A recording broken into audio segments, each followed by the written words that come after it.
बोथोर दैमाया बुंबाय दाउमा दाउसाफोरा फोरमाय हरबाय हनै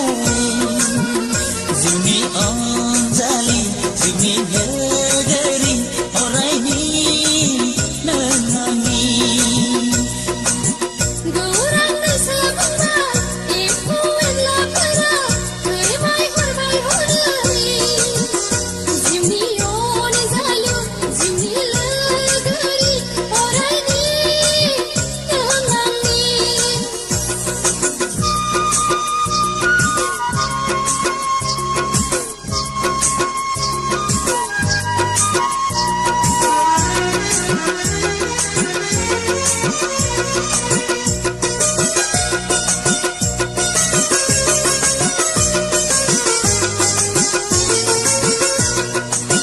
सान हर सानफ्रोमबो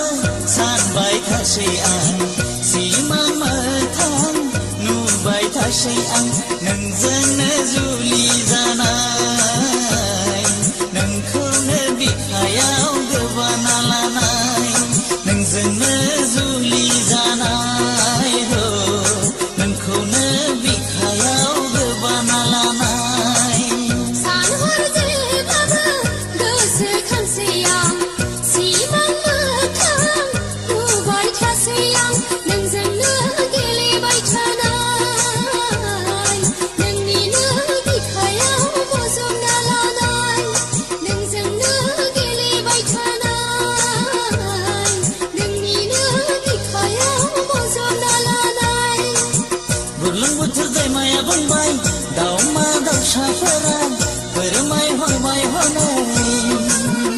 जिउनि अनजालि जिउनि लोगोरि अरायनि नों आंनि गौरां दैसा बुंबाय एम्फौ एनलाफोरा फोरमाय हरबाय हनै जिउनि अनजालु जिउनि लोगोरि अरायनि नों आंनि